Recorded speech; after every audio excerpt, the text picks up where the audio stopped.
तिसऱ्या दिवशी पालखी सोहळा म्हणून बाळूमांची पालखी मंदिरातून निघते आणि ती मरगुबाई मंदिर आणि आदमापूरच्या सगळ्या गल्ल्यांमध्ये जाऊन फिरून येते. 35,000 बकऱ्यांच्या 19 बग्या आहेत. प्रत्येक ठिकाणी रोज अन्नदान होतं. वर्षभराचा जर विचार केला तर कोणते महत्वाचे कार्यक्रम या ठिकाणी होत असतात? भविष्यात की आता बघितलं तर ग्रामपंचायतचं उत्पन्न आणि मर्यादा ओळखून देवस्थान यामध्ये अधिक लक्ष घालणं गरजेचं आहे. लोकांच्या टॉयलेटसाठी 2-250 टॉयलेट बांधणं गरजेचं आहे. गेल्या 5 वर्षात आम्ही 10 कोटी रुपयाची कामं तिथं केलेली आणि बाळूमाच्या प्रत्येप्रमाणे जी बकरी तिथं मयत होतात ती तिथंच पुरली जातात आणि जी थोड्याफार प्रमाणात बाळूमाच्या प्रत्येक परंपरेप्रमाणे ती इकडे आणली जातात. जी वार्षिक उलाढाल आहे साधारण किती कोटीची आहे, पण दुसऱ्या बाजूला बाळूमामांच्या नावावरती अनेक भोंदू बाबा जे आहेत ते त्यांची दुकानदारी या ठिकाणी अतिशय मोठ्या प्रमाणावरती चालवत आहेत. या भोंदू बाबांना तुम्ही कसा आळा घालणार? आणि ते संत सद्गुरू बाळूमामा हे विज्ञानवादी होते, ते अंधश्रद्धाळू नव्हते. बाळूमामांच्या नावानं चांग भलं. देशभरातील भाविक भक्तांचं ज्या संत सद्गुरू बाळूमामा यांच्या भंडाऱ्याकडे लक्ष लागून राहिलेलं आहे, तो संत सद्गुरू बाळूमामा यांचा भंडारा आता तोंडावरती आलेला आहे. आणि या महोत्सवाची सध्या आदमापूर देवस्थान समितीमार्फत आणि आदमापूर ग्रामपंचायत मार्फत जय्यत तयारी सुरू आहे. या सर्व पार्श्वभूमीवरती बोलण्यासाठी आता आपल्यासोबत आहेत आदमापूरचे सरपंच आणि देवस्थान समितीचे सदस्य आदरणीय विजय गुरव साहेब. आपण त्यांच्याकडून या महोत्सवासंदर्भातली तसेच बाळूमामांच्या अंगानं अन्य विषयावरती देखील या ठिकाणी माहिती घेणार आहोत. आपल्या सर्वांच्या वतीनं मी या ठिकाणी गुरव साहेबांचं स्वागत करतो. चांगलं साहेब, काय सांगाल? संत सद्गुरू बाळूमामा यांचा भंडारा जो आहे तो तोंडावरती आलेला आहे, त्याचं आध्यात्मिक धार्मिक महत्त्व काय आहे आणि त्याची सुरुवात कशी झाली? बाळूमा हयात असताना त्यांनी स्वतःहून बाळूमाच्या बकऱ्यांच्या तळाच्या ठिकाणी आणि कापशी, मेतके आणि इत्यादी गावामध्ये नंद्याळ वगैरे भंडारा ही यात्रा सुरुवात केली. मात्र मध्यंतरी काही अडचणीमुळे ती भंडारा यात्रा त्यांच्या काळात बंद झाली होती. मात्र त्यांच्या 1966ला घेतलेल्या समाधीच्या नंतर तत्कालीन त्यांच्या पंचमंडळींनी ही भंडारा यात्रा वार्षिक सुरुवात केली. ती गेली कित्येक वर्षे 66 पासून आजपर्यंत अलिखित नियमाने चालू आहे आणि पाडव्याच्या आधी 5 दिवस ती यात्रा नित्यनेमाने भरत आहे आणि ह्या वर्षी ती 15 मार्चला नियोजित आहे. ते स्वरूप कसं असतं, म्हणजे त्याचं जरा वर्णन करा सविस्तर, आपल्या भक्तांना कळू दे. भंडारा महोत्सव म्हणजे काय, संत बाळूमामा यांचा भंडारा म्हणजे काय, कशा पद्धतीनं त्याला मूर्त रूप दिलं जातं? निश्चितच पहिल्या दिवशी जागर म्हणून या भंडाऱ्याची सुरुवात होते. राज्य तसेच गेली 10 वर्षात ह्या 4 राज्यातील आणि देशातील भक्तांची संख्या वाढल्यामुळं त्या दिवशी लोक यायला सुरुवात होते. त्या दिवशी रात्रभर ढोलवादन, भंडारा उधळला जातो आणि दुसऱ्या दिवशी मग महाप्रसाद, जो अत्यंत महत्वाचा खीर प्रसाद असतो, तो घेण्यासाठी लोक दूरवरून येतात. त्याचं नियोजन नसतं महाप्रसाद दिवसभर. आणि त्यानंतर मग तिसऱ्या दिवशी पालखी सोहळा म्हणून बाळूमांची पालखी मंदिरातून निघते आणि ती मरगुबाई मंदिर आणि आदमापूरच्या सगळ्या गल्ल्यांमध्ये जाऊन फिरून येते. त्याबरोबर सगळा लवाजमा जातो. बाळूमांची पालखी, घोडं या सगळ्यांचं वाद्य असतं पारंपरिक आणि बाळूमांची गाणी गायली जातात. त्यातून ह्या भंडारा यात्रेचं चांगलं स्वरूप काय शास्त्र काय, म्हणजे का करावा लागतोय तो भंडारा? बाळूमांच्या आता तुम्ही हेतू काय त्या पाठीमागं? बाळूमामांनी सुरुवात केली तर त्यांचा हेतू काय होता? त्या बाळूमांच्या जर मुख्य जीवनाचा जर तुम्ही एक भाग बघितला तर त्यांच्या जीवनात त्यांनी अन्नदानाला खूप महत्व दिलेलं आहे. बरोबर. आता अगदी शिर्डी, पंढरपूर ते तिरुपतीपर्यंत गेला तर तिथं प्रत्येक ठिकाणी अन्नदान चालतं, अन्नछत्र असतं. मात्र बाळूमामा ही जगातील अशी एकमेव गोष्ट आहे की त्यांच्या बकऱ्यांच्या आता जवळजवळ 35,000 बकऱ्यांच्या 19 बग्या आहेत. तर प्रत्येक ठिकाणी रोज अन्नदान होतं 5 ते 10,000 माणसांना. आणि इथं चालणारं अन्नदान याची व्याप्ती इतकी मोठी आहे की जगात ह्याचं भविष्यात गिनीज बुकमध्ये नोंद होईल की एकाच वेळी इतकं अन्नदान चालणारं हे एकमेव ठिकाण आहे. त्याचीच ही प्रचिती असते की भंडाऱ्याला मुख्य म्हणजे प्रसाद, अन्नदान ह्या गोष्टीला बाळूमाने आपल्या जे जीवनात महत्व दिलं त्याचंच हे आहे की बाळूमाने सांगितल्याप्रमाणे की माझी यात्रा इतक्या मोठ्या प्रमाणात भरेल की म्हणजे कित्येक खंडी मीठ या यात्रेसाठी भविष्यात वापरलं जाईल. म्हणजे त्यावरून आपल्याला व्याप्ती कळती की अन्नदान आणि महाप्रसाद हे बाळूमामांच्या जीवनाचं सार या भंडारा यात्रेत पाहायला मिळतं. म्हणजे अन्नदान आणि महाप्रसाद या ज्या गोष्टी आहेत त्या या भंडारा महोत्सवामध्ये अत्यंत महत्त्वाच्या आहेत. आपण देखील आपल्या गाव पातळीवरती आपल्या देवाची यात्रा करत असताना अनेकदा भंडारा आयोजित करतो आणि आपण त्याला आपल्या भाषेमध्ये भाजी भंडारा म्हणतो. बरोबर. एका अर्थानं हा भाजी भंडारा आहे असं म्हटलं तर ते वावगं ठरू नये. नक्कीच. कारण तिसऱ्या दिवशी ज्यावेळी पालखी निघते तर त्या दिवशी प्रत्येकाच्या दारात सरबत वाटला जातो, लाडू दिले जातात, कोणी केळ देतं, कोण सफरचंद देतं. प्रत्येक आदमापुरातील गावात बाहेरून येणाऱ्या भक्तांसाठी अगत्यानं त्यांना हाताला धरून ह्या अशा गोष्टी केल्या जातात.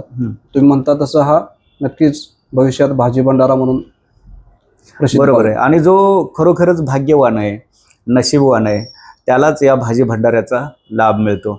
अर्थातच कपाळाला भंडारा लावल्यानंतरच त्या भाजीचा, भाकरीचा म्हणजेच महाप्रसादाचा आपल्याला लाभ घेता येतो. म्हणून तर त्याला खऱ्या अर्थानं भाजी भंडारा असं म्हटलेलं आहे आपल्या भाषेमध्ये. आणि बाळूमामांच्या दरबारामध्ये आपण त्याला बाळूमामांचा भंडारा म्हणतो. आणि या महोत्सवासाठी, या भंडारा महोत्सवासाठी राज्याच्या आणि देशाच्या कानाकोपऱ्यातील असंख्य भाविक भक्त या ठिकाणी येत असतात. एरवी वेगवेगळे कार्यक्रम त्या ठिकाणी वर्षभर सुरूच असतात. बरोबर. म्हणजे आदमापूर होणारी जी भाकणूक आहे त्या भाकणुकीला देखील प्रचंड असं आध्यात्मिक धार्मिक महत्व आहे.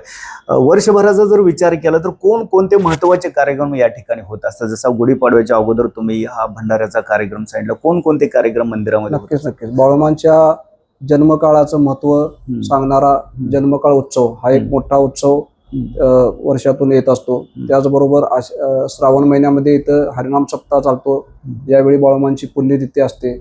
हा पुण्यतिथी महोत्सव पण होतो. अशा प्रकारे वर्षातून 3-4 आणि प्रत्येक आमोशाला येणाऱ्या भाविकांची इथं नियोजन करणं ही अलिखित परंपरा झालेली आहे. जशी पंढरपूरची वारी तशी भक्तांची आमोशा वारी आणि वर्षातून येणारे 3-4 उत्सव हे इथं मोठ्या प्रमाणात साजरे केले जातात. बरोबर. आता हे सगळे उत्सव या ठिकाणी होत असताना लाखोंची गर्दी होणं स्वाभाविक आहे. भंडारा महोत्सवाच्या अंगाने विचार केला तर लाखोंची गर्दी होणं या ठिकाणी स्वाभाविक आहे.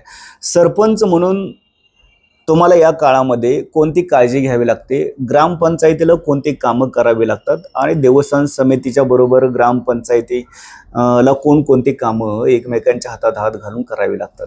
तसं पाहिलं तर आदमापूर एक छोटंसं गाव आहे, खेडेगाव. त्यामुळे येथील ग्रामपंचायत ही छोटी आहे.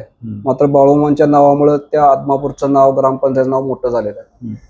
खरं तर बाळूमामा देवालयाच्या विश्वस्त मंडळाच्या सहकार्यानं आम्ही सुद्धा खांद्याला खांदा लावून काम करत असतो. स्वच्छता, पाणी, आरोग्य या बाबतीत जास्तीत जास्त प्रशासन, तहसीलदार, प्रांत, PI हे जे निर्देश देतील आरोग्य विभाग, सार्वजनिक, ते तंतोतंत पालन करून आम्ही आमच्या पद्धतीने तिथं काम करत असतो. मात्र भविष्यात ग्रामपंचायत उत्पन्नाच्या मानानं कमी असल्यामुळे सुविधा देण्यावर आम्हाला मर्यादा येत आहे.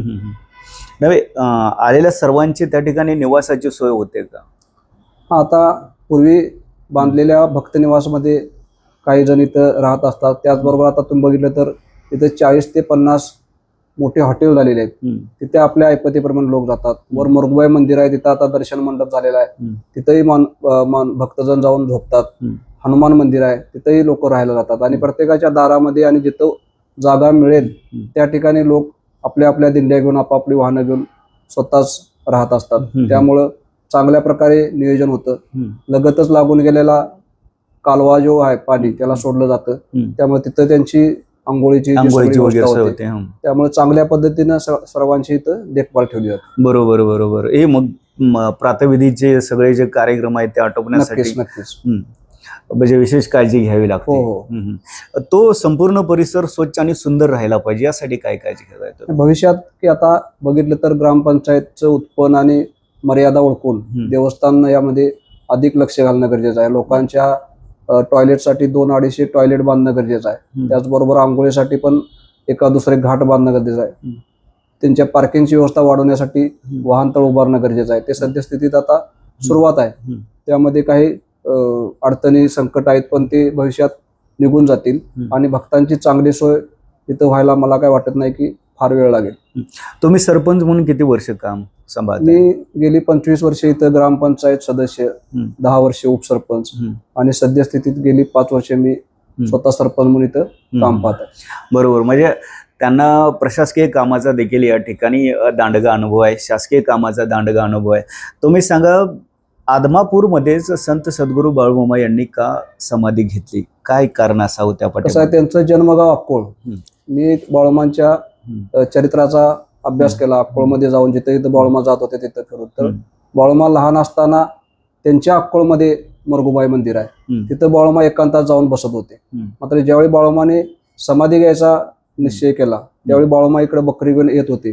त्यावेळी येथील आदमापूरला येणं जाणं प्रत्येक श्रावणात किती किलोमीटर अंतर आहे अक्कोळ ते आदमापूर? 25 ते 30 किलोमीटर आहे. मात्र बकरी जिथं असतील तिथून बाळूमा नित्यनेमानं दरवर्षी श्रावणामध्ये आदमापूरमध्ये यायचे. त्यावेळी काय हे मंदिर नव्हतं किंवा गावातही कुठल्या प्रकारची सुविधा नव्हत्या. तर जे छोटकाने मरगुबाई मंदिर होतं तिथं बाळूमा जाऊन राहत होते.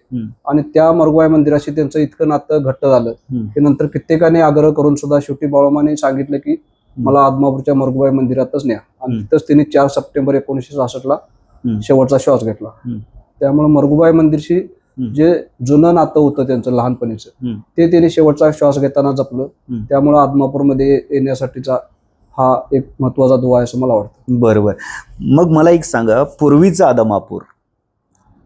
आदमापूर ज्यावेळेस बाळूमामा आदमापूरला यायचे हो आणि आत्ताचं आदमापूर, काय फरक यामध्ये आहे? कशी स्थित्यंतर घडत गेली ते जरा सांगा. जमीन आसमानचा फरक आहे. कारण बाळूमा ह्या इथं येत नव्हते त्यावेळी आमच्या गावाला पाणी नव्हतं, कुठल्याही प्रकारचं उत्पन्न नव्हतं. मात्र बाळूमा आल्यानंतर इथं थोडं थोडं थोडं ह्या गावाचं उत्पन्न वाढलं. आणि बाळूमाने सांगितल्याप्रमाणे आदमापूरला 2 नद्या वळसा घालून जातील असं ते म्हटले. आणि त्यानंतर काळमवाडीचं धरण झालं. आणि त्यातील मुख्य कालवा कर्नाटकला जो जातोय ते आमच्या गावातून गेल्यामुळे आमच्या चहूबाजूने पाणी आहे.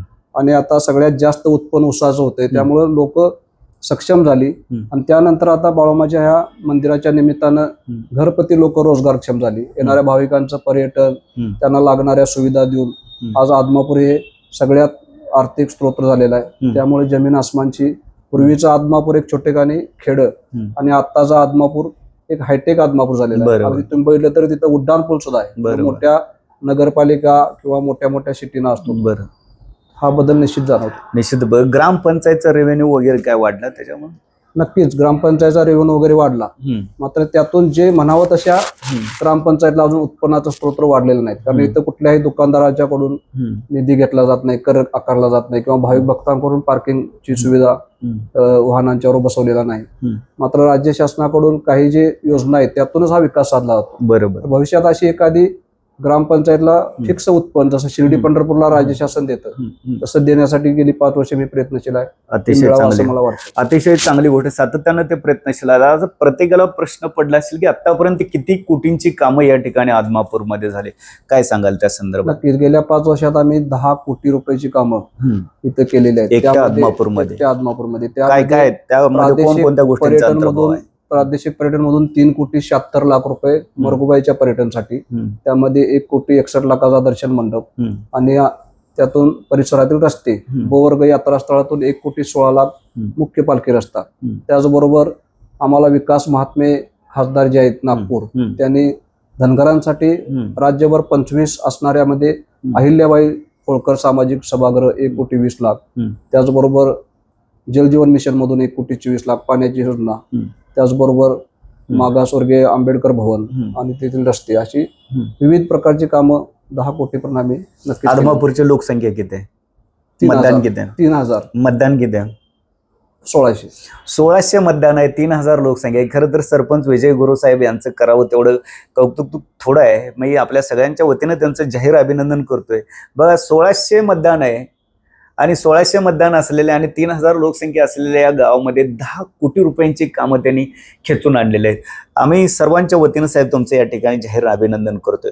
दुसऱ्या बाजूला जरा आम्हाला हे पण सांगा की आदमापूरचं जे बाळूमामा मंदिर देवस्थान समिती जे आहे, या समितीमार्फत जे बाळूमामाचे बग्गे वगैरे जे आहेत त्याचं ओव्हरऑल जे आहे कॅल्क्युलेशन, म्हणजे वार्षिक उलाढाल कितीची होते, त्यातून कोणकोणती कामं केली जातात, कसा निधी जो आहे तो म्हणजे बचत केला जातो, त्याची जरा माहिती द्या.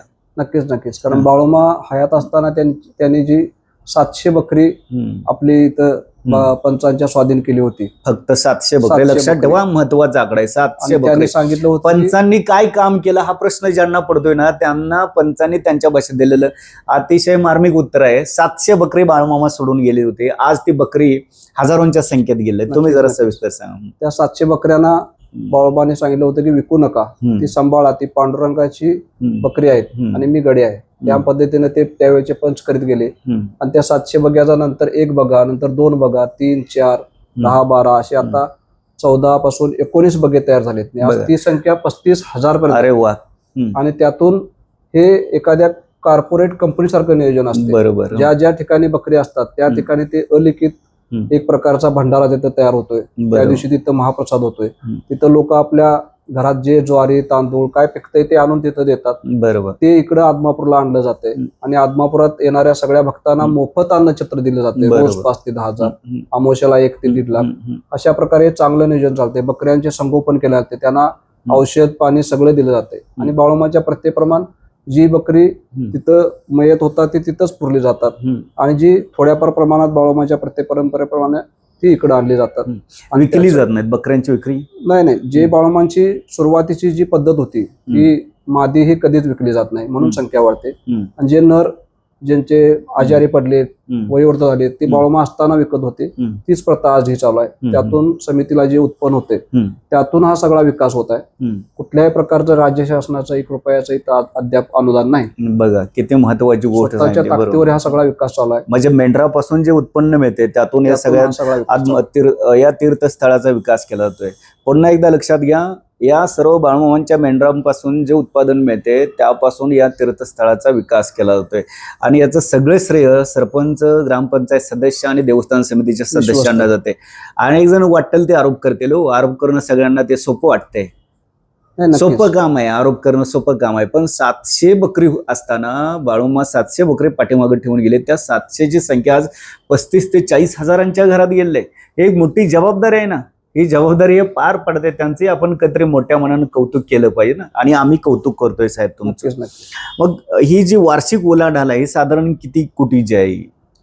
आता ती 1 कोटीपासून वार्षिक इन्कम जो सुरू झाला होता तो आता 20 ते 25 कोटीच्या घरात गेलेला आहे. त्यातूनच बकऱ्यांच्या संगोपन, बकरी राखणाऱ्यांना आता जतन संवर्धन केलं जातं. वार्षिक त्यांना 90,000 रुपये द्यायचं झालेलं. त्यांना सगळ्या सुविधा, त्यांना आरोग्य, त्यांना कोणाला 90,000 देत आहे? जे बकरी राखतात, जे अशिक्षित असतात, आजारी असतात, मग त्यांना मानधन किती आहे? 90,000 रुपये दिले जाते वार्षिक वर्षाला. आणि त्यांना सगळी त्यांची जी काय सुविधा आहे, कपडे लत्ता जेवण वगैरे, त्यांना हे सगळं. कारभाऱ्यांना काय दिलं जातं? कारभाऱ्यांना पण 1.5 ते 2 लाख रुपये वार्षिक मानधन दिलं जातं. कारभाऱ्यांना जवळपास वर्षाला 1.5 ते 2 लाख रुपये मानधन.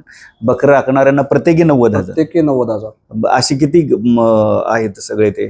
तसा विचार केला आपण 19-20 बग्यांचा तर ही संख्या 2,000च्या घरात जाईल. कामगारांची, मेंढक्यांची 2,000च्या घरात. मग 2,000 जणांना 90, प्रत्येकी 90,000. प्रत्येकाच्या खात्यावर पैसे जातात.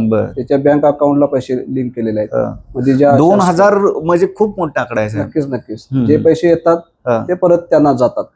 हे असं निरंतर चालू आहे. बरोबर. आणि राहिलेल्यातून मग या तीर्थस्थळाचा विकास. मग आता तुम्ही नव्यानं काय सरकारकडे प्रस्ताव वगैरे पाठवलाय किंवा आराखडा वगैरे तयार करून पाठवलाय? तो किती कोटीचा आहे? कोणती कामं अपेक्षित आहेत त्यामध्ये? जसं पंढरपूर धर्तीवर, शिर्डी धर्तीवर महालक्ष्मी ज्योतिबाचा विकास आराखडा चालू आहे, तसा आपल्या बाळूमा मंदिरसाठी राज्य शासनानं मोठा आराखडा करावा म्हणून राज्य शासनामार्फत जवळजवळ 700 कोटीचा आराखडा आम्ही ऐकतोय आणि नियोजन त्याचं केलेलं आहे असं पाहतोय माध्यमातून. पण अद्याप राज्य शासनाने इथं तसं काय कुठल्याही प्रकारची हालचाल तरी सध्या सुरू नाही. मात्र भविष्यात 100% हा आराखडा त्यांना करावाच लागेल. बरं, करावं लागेल. तुम्ही काय काम प्रस्तावित केलेत काय? नाही, आम्हाला तेच अपेक्षित आहे की मोठं पार्किंग, मोठं भक्त निवास, बायपास. आता तुम्हाला कोणत्या समस्या भेडसावत आहेत? कारण गर्दी खूप होते आणि जागेचा प्रश्न. सगळ्यात मोठी सुविधा की पार्किंग. आज ज्या काही जमिनी मिळतात त्या देवस्थान स्वतःच्या पैशाने खरेदी करताय आणि तिथं ते वाहनतळ उभा करताय. मात्र राज्य शासनाने स्वतःचा त्यात सहभाग होऊन काही जमिनी संपादित करून वाहनतळ उभा करणं ही सगळ्यात मोठी, फार मोठी समस्या आहे. कारण अमावस्या आली की 3 ते 4 किलोमीटर रांगा वाहनांच्या लागतात आणि दर्शनाच्याही तशाच प्रमाणात. ही समस्या सोडवायची झाली तर भक्त निवास आणि पार्किंग या गोष्टींची हितवान व्हावी, ते राज्य शासनाला लक्ष घालून पुरवावं अशी माझी आता जे भक्त निवास आहे त्यामध्ये साधारण म्हणजे किती 115 रूम आहेत त्या 115 रूम आहेत. बरोबर. अशा प्रकारची 50 भक्त निवास भविष्यात व्हावी लागतील. अशा तरी प्रकारचे कुठेतरी थोडंच फार आटोक्यात येईल. नसेल तर खाजगी व्यावसायिकांनी इथं यावं, हॉटेल उभा करावी, 3 स्टार 5 स्टार. आणि ज्या पद्धतीची लोक आता संपूर्ण गोवा येतोय, संपूर्ण मुंबई येते, संपूर्ण पुणे ठाणे येते, बरोबर ती माणसं तिथं राहतील. आणि आम्ही जे सामान्य माणसासाठी 200-300 रुपये मध्ये खोल्या देतोय तिकडला भार कमी येईल. असं हे सगळ्यांनी मिळून केलं. का आता हे सगळं झालं, आपण तांत्रिक गोष्टींच्या वरती भरपूर बोललो, सोयीसुविधांची वानवाय तिथं भविष्यातला तुमचा जो काय प्लॅन आहे तो कसा आहे त्यावरती थोडं भाष्य करा तुम्ही. कसं असलं पाहिजे तुमचं व्हिजन किंवा मिशन काय आहे? तुम्ही मग अशी आता बाळोमांचं जुनं मंदिर होतं ते आता विश्वस्त मंडळानं मार्बल मंदिर केलेलं आहे. हा सगळीकडे चांगला संदेश गेलेला आहे की एका सामान्य धनगर कुटुंबातील एका संताचं इतकं मोठं मंदिर झालेलं आहे. तर तशाच पद्धतीचं नियोजन आसपासच्या दुकानदारांची समस्या भविष्यात भेडसावणार आहे. रस्त्यातच येणाऱ्या अनेक लोकांची वाहनं लागतात, ती समस्या आहे. त्यासाठी वेगवेगळं भक्त निवास, वेगवेगळं त्यांच्यासाठी अन्नछत्र 1 ते 2 असं करण्याचं गरजेचं आहे. म्हणूनच आमचं असं म्हणणं आहे की राज्य शासनानं किंवा देवस्थानानं वर मरगुबाई मंदिरपाशी बाळोमा येतच होते, आता सुद्धा बकरी येतात. त्या भागाकडं त्या मरगुबाई मंदिरासोबतच विठुबाईचा डोंगर म्हणून आहे, तिथं 100-150 एकर जमीन घेऊन तिथंही भविष्यात पर्यटन वाढवावं, तर ही कुठेतरी समस्या मिटण्याच्या मार्गावर येईल. बरोबर बरोबर बरोबर विस्तारीकरण व्हावं. एक आता जो सगळ्यांना भेडसावणारा प्रश्न आहे की प्रत्येकाला वाटते की इतकं बाळूमामाचं प्रस्त वाढत कसं काय चाललंय. बाळूमामांच्या नावावरती मालिका आली, बाळूमामांच्या नावावरती सिनेमे आले, मराठी चित्रपट आले, बाळूमामांच्या नावावरती अनेक कथा निर्माण झाल्या, कादंबऱ्या आल्या, खूप साहित्य पण बाळूमामांच्या नावावरती लिहिलं जाते. का बरं बाळूमामांचा एवढा प्रभाव जो आहे तो वाढत चाललेला आहे? त्यांचं गारुड जे आहे ते सर्वसामान्यांच्या मनावरती या ठिकाणी निर्माण होत चाललं. कसं आहे की बाळूमा हे अत्यंत सामान्य कुटुंबातील संत आहेत. त्याचबरोबर प्रत्येकाला ते आपलेसे वाटतात. सगळ्यात महत्वाची गोष्ट म्हणजे की इथं अत्यंत साधा गरीब माणूस सुद्धा सन्मानानं इथं येतो, राहतो, त्याला हे आपलंच वाटतं. आणि कुठल्याही प्रकारचा त्याला हे तुम्ही हे इथं व्हा, हे पैसे द्या, ही दीर्घी पावती काढा. तुम्ही बघितलं तर प्रत्येक मंदिरात गेलं तर हे सगळं आपण अनुभवतो. मात्र 10 रुपये म्हणजे भाविक भक्तांची ज्या पद्धतीनं अन्य ठिकाणी लूट होते ती इथं कुठल्याही प्रकारची होत नाही. बरोबर. 10 रुपये जरी खिशात असलं तरी बाळूमाला येऊन भक्त नक्कीच राहू शकतोय, पोटभर खाऊ शकतो. त्यामुळं हे आपलं वाटालंय. आणि सगळ्यात मोठं म्हणजे त्याची काय अडचण असेल, समस्या, तर इथं कुठल्याही प्रकारचे पुजारी नाहीत किंवा इथं कुठल्याही प्रकारचे देवरशी नाहीत किंवा कुठल्याही प्रकारचे इथं अभिषेक करतो, देणगी करतो, तुझं चांगलं होईल, तुझी प्रार्थना कर, तुझं घराणं मी देवाकडे मानतो, असं मध्यस्थ कोणी नाही. तुम्ही स्वतः बाळूमाच्या मूर्तीसमोर उभा राहायचं, तुमचं जे काय आजार, नोकरी, समस्या असतील ते मांडायच्या. तुम्हाला भेटल्यानंतर तुम्ही ऑटोमॅटिक येतात, तुम्ही 10 जणांना सांगता 100. ह्यामुळं हा प्रचंड रोग वाढायला असं माझं मत आहे. पण दुसऱ्या बाजूला बाळूमामांच्या नावावरती अनेक भोंदू बाबा जे आहेत ते त्यांची दुकानदारी या ठिकाणी अतिशय मोठ्या प्रमाणावरती चालवत आहेत. या भोंदू बाबांना तुम्ही कसा आळा घालणार? आणि ते संत सद्गुरू बाळूमामा हे विज्ञानवादी होते, ते अंधश्रद्धाळू नव्हते, बरोबर आहे का? मात्र बाळूमामा जरी विज्ञानवादी असले, प्रयत्नवादी असले, तरी हे जे भोंदू बाबा आहेत, जे अंधश्रद्धा पसरवत आहेत, ते बाळूमामांच्या नावानं या ठिकाणी आपलं दुकान चालवत असताना बाळूमामा कसे चमत्कार करत होते ते सांगतायत. त्यामध्ये काय तथ्य आहे का? काय म्हणणं आहे तुमचं? कुठल्याही प्रकारचं तथ्य नाही. अगदी बाळूमामा चमत्कार करत होते? अजिबात नाही. तुकाराम महाराजांच्या पासून आपण बघतोय की गाडगे बाबा आणि कित्येक संत होऊन गेले, त्यांनी समाजाला प्रबोधन करून सांगितलं की अंधश्रद्धा हा फक्त लोकांना लुबाडायचा धंदा आहे. आणि बाळूमामाने सुद्धा तेच सांगितलं. बाळूमा तर आपल्या असल भाषेत म्हणत होते की बोवाबाजी करणारा नाही, की तुझ्या अंगात देव येतोय कुठून. कारण मनुष्याला 2च छिद्र आहेत, जिथून आपण बाहेर टाकतोय ती जागा चांगली नाही आणि तोंडातून तर त्याला दिसत नाही. इतक्या रांगडी भाषेत बाळूमा देवरशांना खडसावत होते. आणि तुम्ही हा धंदा बंद करा. मात्र त्यांच्या नावावर आज दुकानदारी, देवळं स्थापन करणं, मंदिरं बांधणं, बकऱ्या जिथं त्यांचा देह ठेवला होता तिथं काहीतरी उभा करणं, चांगलं करायला आमचा विरोध नाही. तिथं चांगली बाळूमाची आरती व्हावी, प्रसाद व्हावा, रोज तिथं अध्यात्म चालावं, जसं ज्ञानेश्वर म्हणजे गावोगावी जरी संत सद्गुरू बाळूमामा यांचे मंदिर झाले तर तुमची काय विरोध अडचण नाही, मात्र तिथं विरोध लूट नाहीये. झाली, पण त्या ठिकाणी बाळूमामांच्या नावावरती लूट करू नये, त्याला आमचं बाळूमामांच्या नावावरती कोणी अंधश्रद्धा पसरवू नये असं यांचं म्हणणं आहे. बाळूमामा हे चमत्कारी नव्हते, ते चमत्कार करत नव्हते. चमत्काराला त्यांचा कडाडून विरोध होता, अंधश्रद्धेला त्यांचा कडाडून विरोध होता. कारण बाळूमामा हे प्रयत्नवादी होते, विज्ञानवादी होते, वैज्ञानिक दृष्टिकोन त्यांच्याकडे होता. म्हणून तर त्यांनी शेळ्या मेंढ्यांचं महत्त्व ओळखून प्राणी मात्रावरती दया करा असा संदेश संपूर्ण जगाला दिला होता.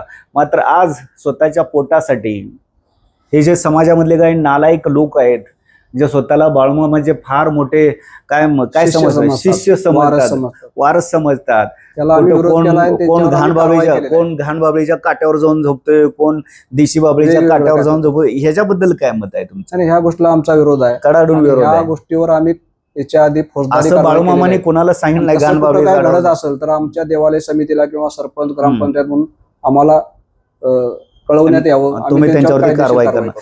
असाच एक भोंदूबाबा मध्ये आला होता, त्याच्यावरती तुम्ही कारवाई केली होती, बरोबर एकदम. हो, पण त्या गोष्टीतून मला त्रास पण झाला व्यक्तिगत, माझ्यावर शारीरिक हल्ले, मला धमक्या, अशा बऱ्याच गोष्टी घडल्या. ते चालत राहते. तुमच्या मागे बाळूमामा आहे ना, तुमच्या मागे बाळूमामा आहे ना, तुमच्या मागे बाळूमामा आहे. बाळूमामांचा विचार हा मानवतावादी विचार होता. शेवटचा माणूस सुखी झाला पाहिजे हा बाळूमामांचा विचार होता. ते प्रयत्नवादी होते, ते विज्ञानवादी होते. बाळूमामा हे खऱ्या अर्थानं तुम्हा सर्वांचे मालक होते. आज आपण त्यांना जगाचा मालक म्हणतोय, त्यामध्ये काही चुकीचं नाहीये. अशा या संत सद्गुरू बाळूमामा यांच्या अनेक आठवणी प्रत्येकाच्या मनामध्ये घर करून राहिलेल्या आहेत. एक शेवटचा प्रश्न विचारतो, तुम्हाला तुमच्या आयुष्यामध्ये बाळूमामांनी काही कमी केलं का? बाळूमामा कसं म्हणजे भक्तांच्या हाक्याला ओ देणारा आणि संकटामध्ये पाठीशी उभा राहणारा देव म्हणून बाळूमामाची सर्वत्र ख्याती आहे.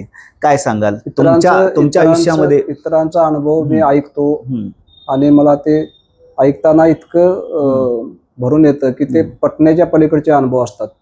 पण मी माझा स्वतःचा अनुभव इतकं आहे की रोजच्या जीवनात मला बाळूमा कुठल्या नाही कुठल्या रूपान सततपणे मार्ग दाखवतात, भेटतात आणि दिशा देतात. मी सामान्य कुटुंबातून इथपर्यंत आलेलो आहे. माझ्यासारख्या तळातल्या माणसाला इथं एवढ्या मोठ्या देवस्थानामध्ये काम करायची संधी मिळाली, ग्रामपंचायत मध्ये, ही सगळी बाळूमाची दिला.